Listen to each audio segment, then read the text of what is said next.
Shalom, nous allons étudier le daf Nun Dalet dans Masechet Shabbat et nous commençons toujours du daf Arechelim Yotzot Kivulot. Nous la Mishnah on avait dit que les brebis pouvaient sortir Kivulot. Maï Kivulot, c'est quoi Kivulot? Shemchabelim Elea Shalehen Shelahen les Mata Kedeh Shelo Yalu Alehem Azcharim. On abaisse la queue des femelles pour éviter que les mâles se reproduisent avec elles. Maï Mashma Dae Kavul Lishna Delo Avid Pere. La Gemara dit d'où tu sais que ce mot-là Kavul signifie qu'on veut éviter la reproduction. Dire-t-il Maharim Aele Hashem Atatali Achi Vaikra Lahem Eretz Kavul Ad Ayom Hazeh. Ici c'est Hiram qui s'adresse à Shlomo Ameler. Quand il lui a donné certaines terres, il lui a dit c'est quoi ces terres que tu m'as données? Donc il n'était pas content des terres qu'on lui avait données. Et il a appelé cet endroit Kavul. Et donc a priori c'est une terre qui justement ne donnait rien, ne donnait pas de fruits. Donc c'est pour ça que Kavul, c'est quelque chose qui ne donne pas de fruits. Mayeretz Kavul, Amar Ravuna, Shayuba, Bene Adam, chez Mechubalim, Bakesef ou Bazaav. Autre pshat, que c'est Mechubalim, Bakesef ou Bazaav, que c'était des gens qui étaient Mechubalim, qui se recouvraient d'or et d'argent. Alors, Rava lui Yamar, les Iachi, Ainu Dirtiv, Kelo Yeshru Be'enav. Comment comprendre que dans le verset, c'est marqué que la terre ne lui a pas plu? Pourquoi ça ne lui plairait pas d'avoir une terre où les gens sont riches? Lui dit oui, parce qu'ils étaient riches, ils étaient délicats. Eh bien, il avait peur qu'ils n'acceptent pas son pouvoir et ses ordres, et lui voulait avoir des serviteurs. Israël propose Amar Eretz Chomton Haïta. C'était une terre qui était très sableuse. La Maïkare les Kavoul, et pourquoi il l'appelait Kavoul? Pourquoi? Car les pieds s'enfonçaient jusqu'à Kavla, donc c'est la cheville. Et les gens disent effectivement qu'en général, une terre comme ça, qui est très sableuse, ne peut pas donner de fruits. Donc on a plusieurs chatim sur Eretz Kavul, là-bas que Hiram a reçu du roi Salomon. Maï Kivunot, on avait dit aussi Kivunot, chez Mechavnin, Oto, les Milat. C'est qu'en fait, on protège l'animal, donc ici, en l'occurrence le mouton, pour que la laine reste blanche, on la protège pour qu'on puisse en faire après une laine blanche et des vêtements blancs. Keditna, comme c'est marqué dans une Mishnah, Se'et, au sujet des plaies de Tsaraat, Se'et, c'est celle qui a la couleur de Tsemer Lavan, de la laine blanche. Et de quelle laine blanche on parle? Maït Tsemer Lavan, Amaravivu Barabaye, on explique au nom de Ravivu Barabaye, que Tsemen a qui une laine propre, Ben Yomo, du jour même, Shemchabdim Oto Lemilat, que lorsque l'on protège avec donc ce vêtement qu'on met sur l'animal, eh bien on se retrouve à avoir une laine qui a la blancheur de la laine à la naissance de l'animal. Ve'aizim Yotzot Tzchurot, on a parlé maintenant de Tzchurot, on a dit que c'est donc les chèvres qui sortaient avec au niveau des mamelles des tissus pour serrer les mamelles. Là-dessus, Itmar Rav, Amar Alacha qui est Rabbi Yehuda. Lui dit que l'Alacha est comme Rabbi Yehuda, et Shmuel pense à l'Alacha qui est Rabbi aussi. Donc je rappelle que dans la Mishnah, on avait un avis qui autorisait complètement, un avis qui interdisait dans les deux cas, et à la fin Rabbi Yehuda qui dit que ça dépendait de l'intention. Si l'intention était de recueillir le lait, c'est interdit. Si c'était pour empêcher la lactation, c'est autorisé. Donc selon Rav, l'Alacha est comme Rabbi Yehuda, ça dépend des cas, et selon Shmuel, c'est interdit complètement comme Rabbi aussi. On a deux autres versions de cette marloquette. Il y a qui disent que cette marloquette, Rav et Shmuel, n'était pas en commentaire de la Mishnah, mais stam en général. Rav Amar, Leve Shmutar, Velo Lechalev, que Rav disait qu'on pouvait mettre ces tissus-là que pour assécher, mais pas pour recueillir le lait. Ou Shmuel Amar, Echaz Vechazé Assour, et Shmuel disait que dans tous les cas, c'était Assour, ce qui revient encore une fois à l'avis de Rabbi Yossi. Il y en a qui disaient que c'était par rapport à autre chose qu'ils ont enseigné cela. Donc c'est l'avis de Rabbi Yehuda. Que Rabbi Yehuda ben Betera il a dit à la base, la halakha devrait être comme ça. Mais comment différencier? Les gens de l'extérieur ne voient pas la différence. Est-ce que lui il a mis ça pour recueillir ou pas? Et comme finalement c'est difficile de différencier, les deux sont interdits.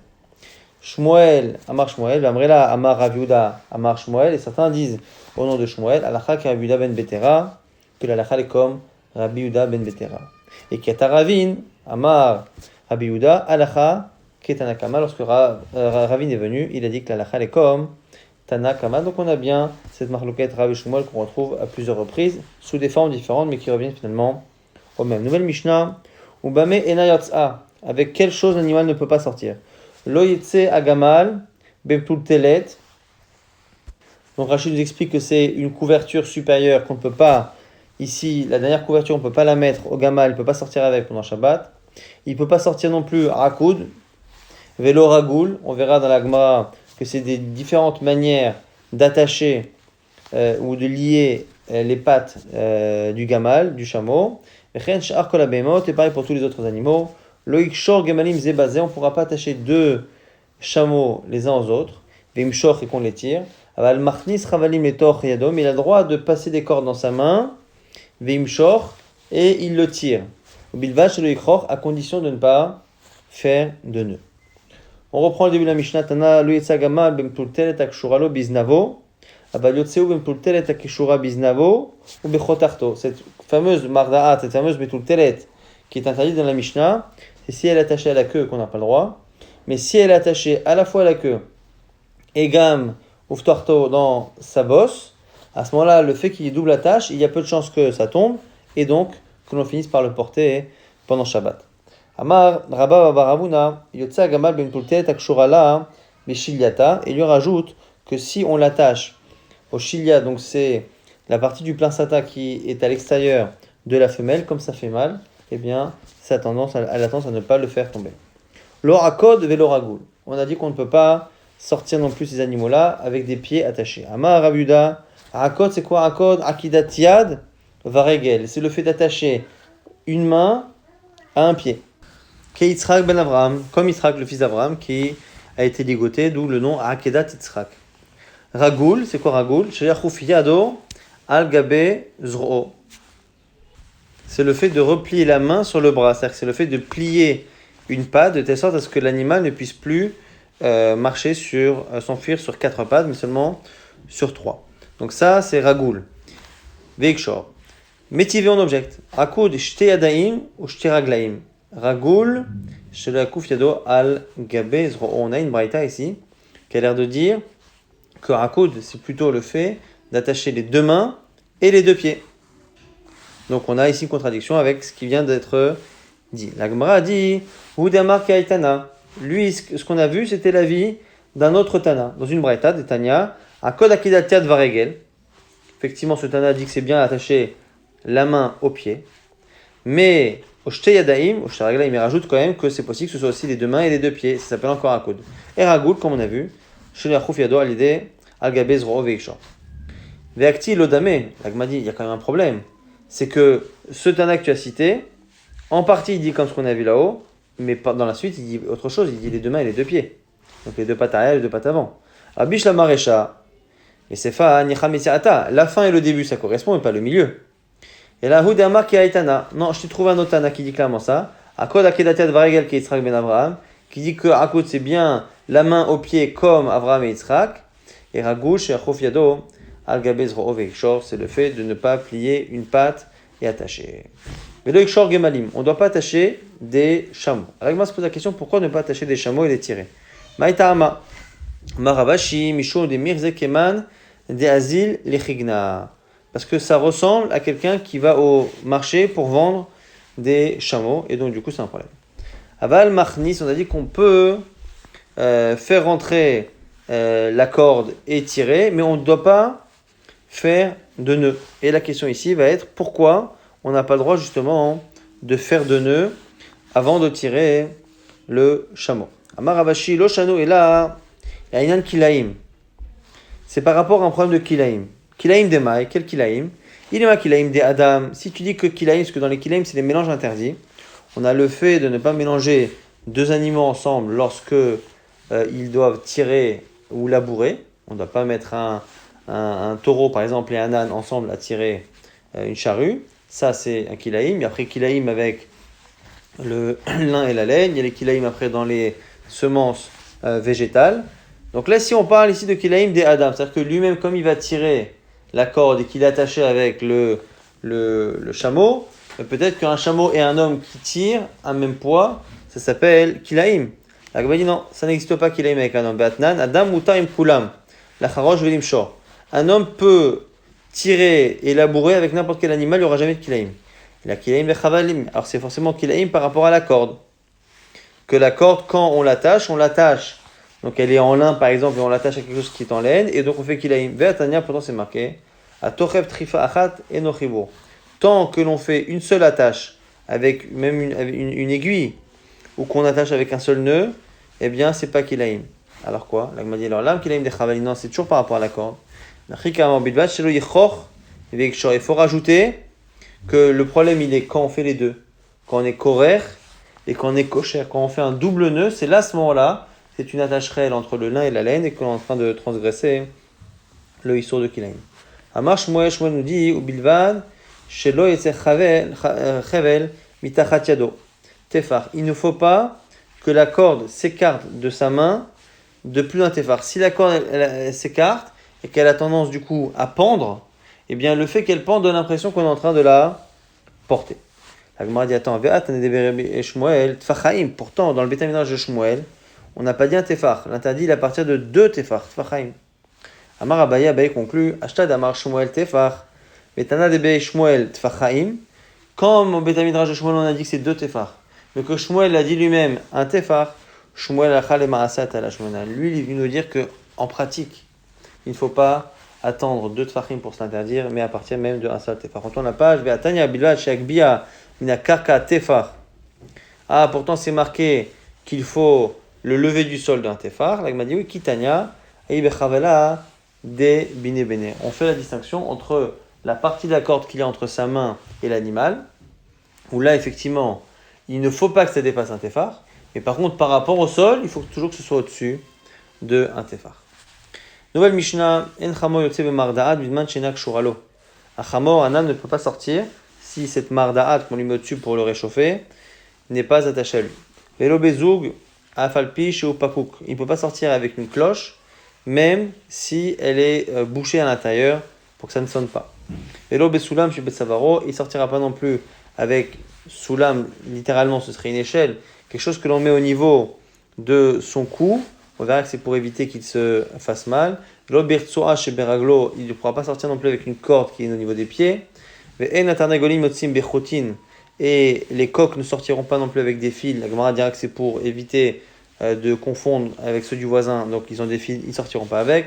Lo birtsoa chez beragleem, pareil, il n'y aura pas de retsoa, de ficelle qu'on pourra mettre là-bas. Venascharim yotzim be'agala. Et les béliers ne peuvent pas sortir avec une sorte de roue qu'il y a derrière leur queue. La Gemara va expliquer qu'ils ont la queue parfois qui peut se blesser, elle est lourde, elle touche le sol, et donc du coup on met un système comme ça de roue derrière pour que la queue ne touche pas directement le sol et qu'elle ne s'abîme pas. Les brebis peuvent sortir chanunot, on verra ce que c'est ici, chanunot. Yotse begimon, le veau ne sortira pas là aussi begimon. Velopara beor akupar, la vache ne sortira pas avec une peau de coupard, une peau de hérisson, nous dit Rashi, que l'on met au niveau des mamelles pour éviter qu'elle soit attaquée par des sangsues ou par d'autres types d'animaux. Velobersoa chez Ben Karnea, elle ne sortira pas non plus avec la corde qu'il y aurait entre ces deux cornes. Et on nous explique que par un chez Rabbi Elazar ben Azaria, la vache de Rabbi Elazar ben Azaria, elle sortait Shabbat avec une corde entre les deux cornes, chez le Birsan Chachamim, alors que c'était en désaccord avec l'avis de Chachamim. La Gemara nous dit Maïtama Kedamaran. Le problème du Chamor qui a quelque chose qui n'est pas attaché, mais on avait vu nous dans la davière que c'est pas attaché, c'est que même si c'est attaché aujourd'hui, mais que ça n'a pas été attaché avant Shabbat, c'est un problème parce que ça ne donne pas l'impression que c'est vraiment nécessaire si finalement ça n'a pas été attaché avant Shabbat.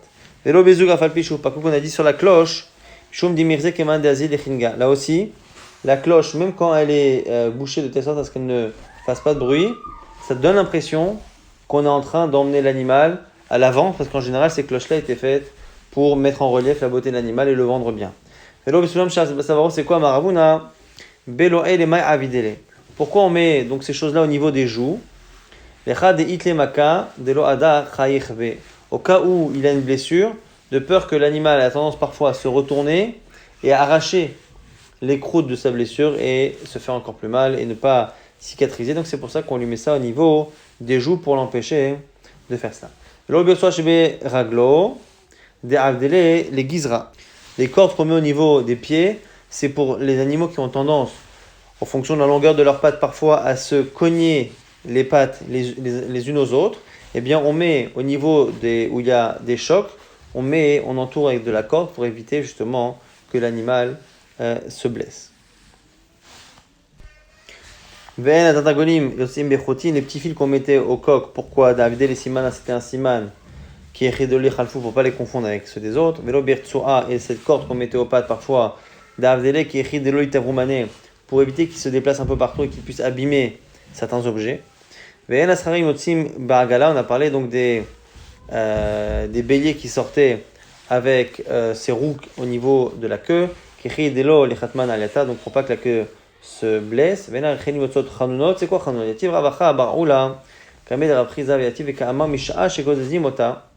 au moment où on faisait la tonte des brebis, tomnim la ezek veshemen ou manichin la alpidrata kede shelot itztanen. Comme il y a certaines parties qui, lorsqu'on tond, eh bien, deviennent directement ras, et donc la peau est directement en contact avec l'extérieur, on a peur qu'elle ait froid, on prenait donc du coton que l'on imbibait d'huile et on le mettait à cet endroit chez l'autre pour pas qu'elle ait froid. Après dit, mais dis-moi, c'est un grand kavod que tu fais, c'est un grand travail. Tu l'as rendu comme Maroukva, quoi. C'est quelqu'un d'important. Si on fait ça à chacune des brebis. Et là, il y a Rafapa, Barshmuel, Kamed, Rafrizda, propose autre chose. C'est au moment de la naissance, au moment où elle accouche. On fait ça donc à deux endroits, à la fois pour le front et à la fois à l'endroit de Pédarechem, à l'endroit où le bébé sort. Rav Nachman dit bon, mais là c'est pareil. Imken Asita Yalta, tu en as fait quelqu'un d'important comme Yalta. Yalta c'était la femme de Rav Nachman, c'était une femme importante. Amar Ravuna, Aesechad, Yesh Vekarkayam, Vechanun Shemo. Lui dit non, Chanun c'est par rapport à un arbre qui s'appelle Chanun. Mais ve'in kisam, on en amène une brindille, ou minichim la bechotma, et on le met dans sa narine, et cette brindille de ce bois fait en sorte que deshetita atesh, qu'elle éternue. Ve'iplu drane rocha, et ça fait partir des petites bêtes et des vers qu'elle a dans le museau. Et achis harim nami, la gmanière, pourquoi on fait ça qu'aux femelles et pas au mâle? Alors, keman, demingadre, puisque les béliers ont tendance à se battre et à se donner des coups avec leurs cornes, et bien du coup, Mimela, Naflan, ces vers de terre ont tendance à tomber naturellement, c'est les femelles qui ont tendance à en accumuler. Shimon Nezira lui propose autre chose, Amar, Kisma Deritma, lui dit que c'est un autre bois qu'on appelle Kisma Deritma. Agma dit Bish Lama Deravuna Ainu Dekatene Chanunot. Selon l'avis précédent, je comprends pourquoi ça s'appelle Chanunot, parce que l'arbre s'appelle Chanun. Et là, les Rabbanan, Maï Chanunot. Mais selon ceux qui disent que c'est par rapport à la tonte, Maï Chanunot, Davidan Leu Milta, Raminan Alayou. Parce que Chanun, c'est une allusion à la miséricorde, et qu'on fait par miséricorde justement parce qu'on a de la peine, qu'elle est froide ou qu'elle souffre d'autre chose. Vena Egel Yotse Be Gimon. Le veau ne peut pas sortir avec Gimon. Maï Egel Be Gimon, Amaravuna. Ravuna, il dit que c'est Barnira. C'est un petit poids que l'on met à l'animal et une sangle de telle sorte à habituer le veau à baisser la tête, ce qui va être nécessaire pour que l'animal puisse faire un travail agricole quand il grandira. Et donc ce barnira, c'est interdit de le laisser sortir avec pendant Shabbat. Amar Rabbi Lazar, Maï mashma da'egimon nishna demichaf, dirtif ilchof keegmon rosho. D'où on sait que Egmon, c'est une allusion au fait de baisser la tête, parce que c'est marqué là-bas, il trouve que Egmon Rocho. Baisser la tête comme un Egmon, donc Agmon, Gimon, c'est la même racine finalement, donc ça nous apprend que c'est quelque chose qui fait baisser la tête. Et au para be'or akofa, on a dit qu'on ne doit pas laisser la vache sortir avec une peau de kofa. On a dit que c'était les épines de l'hérisson qu'on mettait au niveau des mamelles. Des avdele qui écrit de l'eau limtsuya yale pour éviter qu'elle soit attaquée, nous dit Rashi, par des sangsues. Et l'eau bien chez Ben Karnea, la corde qu'il y a entre les cornes. L'agma a dit là-dessus, l'interdit, il est rave ben lenoy ben ishmo. On a vu que cette corde, elle est interdite à la fois si elle est décorative et même si c'est pour éviter que l'animal s'en aille, c'est assourd. Et pour Shmuel et Shmuel, lenoy assourd, l'ishmo muta, c'est autorisé si c'est pour protéger l'animal. Maintenant, par rapport à Rabbi Lazar ben Azariah, on a dit sa para, elle sortait avec la corde. L'agma a dit, mais attends, pourquoi tu dis la para 2? Nous, on a toujours entendu que Rabbi Lazar ben Azariah avait de nombreux troupeaux. Comment peux-tu dire qu'il a une vache? Quoi, Vechada para, il avait une seule. Amarav. Certains disent que c'est Rav. Et on est là, Amarav Yehuda, Amarav. Certains disent que c'est Rav Yehuda qui a cité Rav. Tressa alfe igle, avama aser Rabbi Lazar ben Azariah, me'ayrek koshata veshata. Chaque année, le maaser, seulement le maaser, le prélèvement du maaser, des troupeaux de Rabbi Lazar ben Azariah était de 12 000 veaux. Que les veaux, c'était 12 000 bête qui servait de maaser. Donc du coup, ça paraît bizarre de dire qu'il avait une vache. La Gemara dit, Tana lo shelo haïta, c'était pas sa vache. Et là, chez Shrenato, mais sa voisine. Mitor shelo michaba, et comme il ne l'a pas empêché de sortir avec cette corde, alors que Chachamim interdisait, eh bien, nikret al shemo. On appelle que c'est la vache de Rabbi Lazar ben Azariah, parce qu'il a une responsabilité là-dedans. Rav Rabbi Chanina, Rabbi Yochanan, Rav Chaviva, Matnu Bekoulé, c'est-à-dire des Moed. Et donc on a ici une chacheret de Rabbanim. Et certains disent que dans Moed, Kol Aizuga, que ce groupe-là, Chalouf et Rabbi Yochanan, ou Mi'ael Rabbi Yonatan, il faut remplacer Rabbi Yochanan par Rabbi Yonatan. En tout cas, ces Rabbanim-là, on ne sait pas si Rabbi Yochanan c'est Rabbi Yonatan ou pas, mais en tout cas les autres, et lui, Kol Mishev Shalim Chod Lanche Beto Velomicha, Nitpas Lanche Beto. Tout celui qui peut empêcher les gens de sa maison de faire des fautes et qui ne le fait pas, il est lui-même puni pour cela. Ben Shiro Nitpas Anshiro. Si c'est les gens de la ville qu'il peut tenir et qu'il ne le fait pas, pareil, il sera responsable.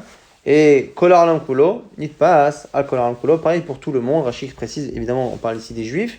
Si il peut empêcher les juifs de faire des fautes et qu'il ne le fait pas, il sera responsable. Amar Rav nous dit, Vane de Beresh Galuta, Nitpasu Al Kula Alma. Les dirigeants de Resh Galuta, qui dirigeaient donc l'exil, vu leur pouvoir, ils avaient la possibilité d'empêcher les gens, et donc eux-mêmes sont responsables des fautes de tout le monde. On confirme ça avec un verset qui a aidé Amar Rabbi Chaina, comme a dit Rabbi Chaina, Ma'yirtiv, Hashem b'mishpat yavo im zikne amo ve sarav. Là-bas c'est marqué qu'Hashem il arrive et qu'il va juger qui? Les Ekenim, les sages, et les dirigeants. Donc m'a dit im sarim khatou. Alors attends, que les dirigeants fautent, c'est connu, vous savez que souvent les dirigeants abusent de leur pouvoir et finissent par fauter. Zekeni machat, ou les sages, par définition, s'ils sont sages, c'est qu'ils n'ont pas fauté. Donc pourquoi leur tomber dessus? Machatou, elaima al zekenim shelom yichuru besarim. Justement, parce que s'il y a des sarim, des dirigeants qui ont fauté, c'est forcément que les chachamim qui avaient en général du poids, eh bien, n'ont pas joué leur rôle pour empêcher les sarim de fauter. Donc si les sarim sont punis, eux aussi seront emportés malheureusement avec cette faute.